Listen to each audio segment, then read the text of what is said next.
Alors, on continue le micro libre encore et toujours avec Margotella.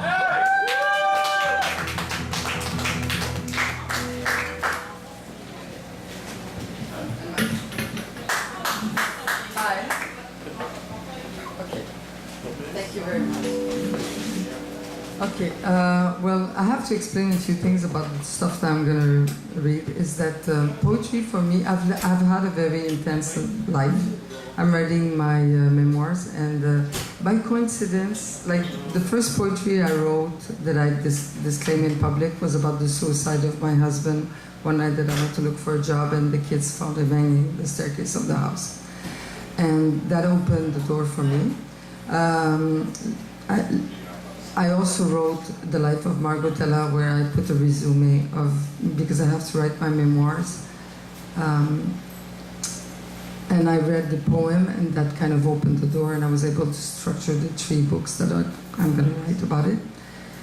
But I noticed that I still have some blocks, and I realized that the blocks come that I sit at my computer and I can't write because it hurts. And poetry is always, if I do it in public, it's always releases me, so then I can sit down and write about it. So tonight I wrote a poem. My second son was a very difficult experience, as you're going to see through the poem that I wrote.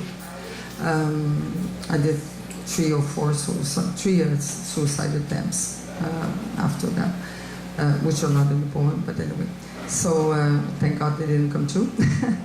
But anyway, the thing is that since I have a blog, I'm going to read this in public, and I know that then I'm going to be able to sit down and write about it. Poetry has that power for me.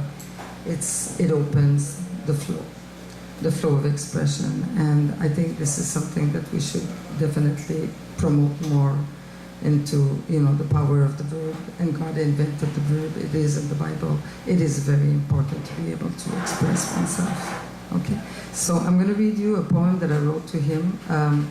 He's had a very difficult life, and so he came out of jail and rehab and for his birthday, and I wrote him the poem.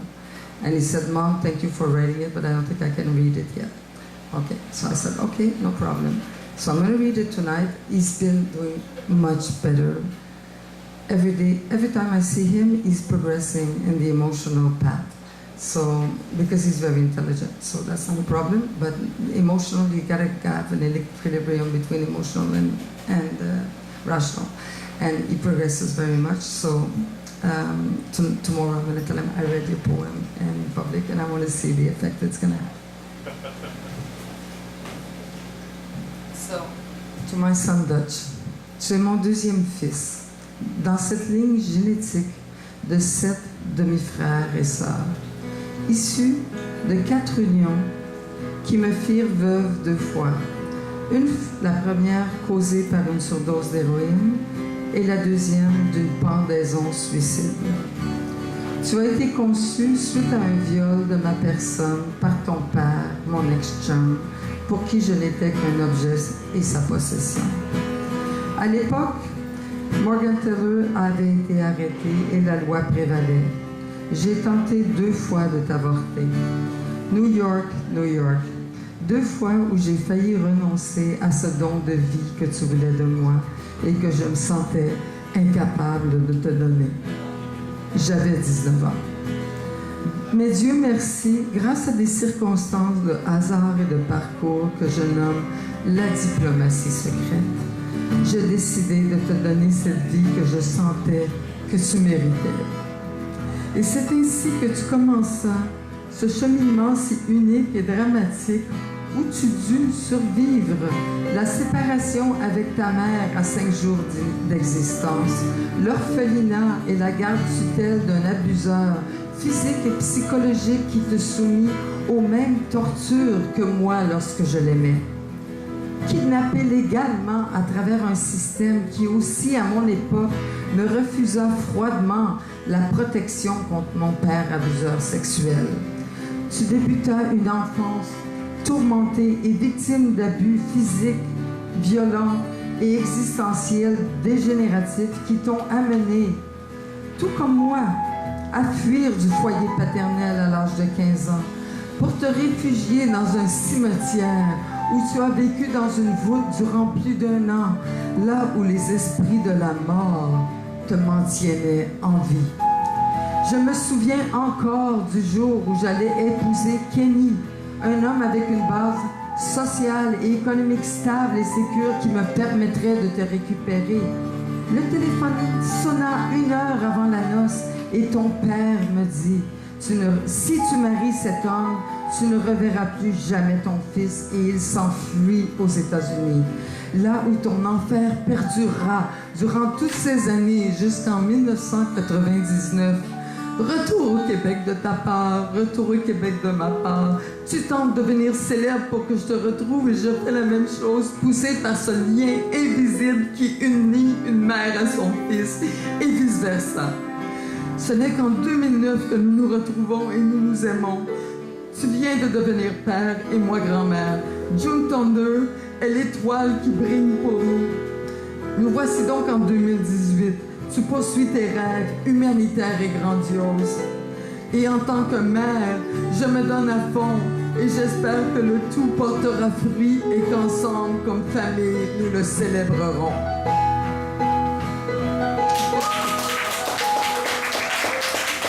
Je vous dis merci de m'avoir écouté.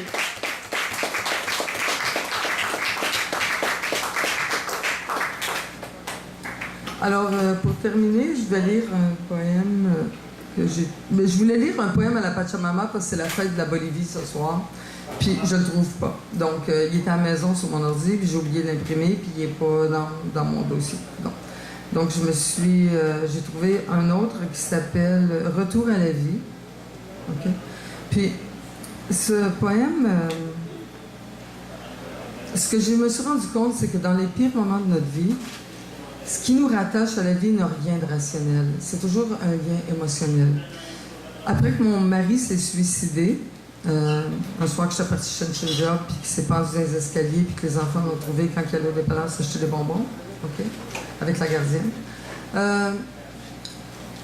Peut-être 2 mois après, je suis allée pour un projet d'école voir quelqu'un, puis je suis tombée éperdument en amour avec lui. Ça m'a pris 4 ans à m'en libérer parce qu'il était sur le point de se marier avec une autre femme. Aujourd'hui, il est marié, il a un enfant, il va très bien. On est 2. Mais ça m'a pris 4 ans. Mais c'est le lien émotionnel qui m'a permis de survivre à ce suicide qui était pour me tuer. Alors, le lien émotionnel est tellement important, c'est la force de la vie. Okay? Alors, j'ai écrit un poème qui s'appelle « Retour à la vie ». Combien de fois confirmé, une rencontre hasardeuse, un sentiment inexplicable, un élan incontrôlable. Je te connais déjà, nous avons partagé et allons continuer, le déjà commence. Pour mener à une fin meilleure ou une continuité pire encore. Nous sommes le miroir de nos âmes, 2 sentiments qui habitaient l'intérieur d'un moi. Des conflits à régler ou des plaisirs à emphasiser, de la sagesse à concrétiser, Dieu seul le sait et c'est mieux ainsi. Suivre ton cœur est l'unique façon d'atteindre cet horizon où se perfile un coucher de soleil légendaire qui illustre la force de notre amour ou de notre haine, qui perdure dans l'éternité, tracée sur le sort de nos faiblesses à affronter.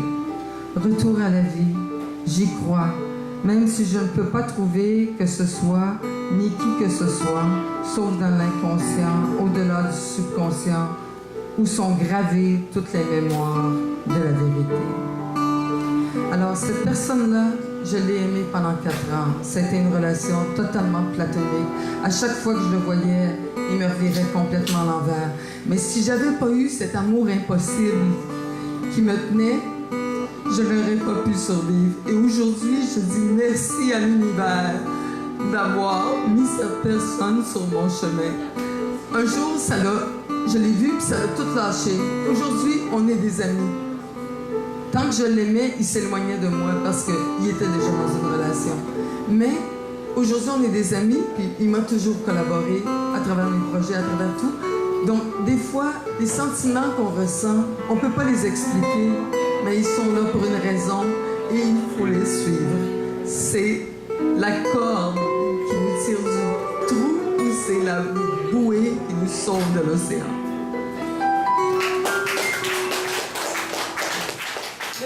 Merci de m'avoir écouté. Si j'avais pas pu communiquer ça ce soir, j'étais incapable de m'asseoir et de m'écrire. À chaque fois que je m'assoyais devant mon ordi, j'arrivais pas à écrire ce que je sais qui s'est passé. J'avais besoin de le dire en public. Là, je vais pouvoir écrire comme ça. Merci beaucoup. Merci. Ça n'a rien à voir avec ce que j'ai écrit, c'est juste merci d'avoir été là pour moi.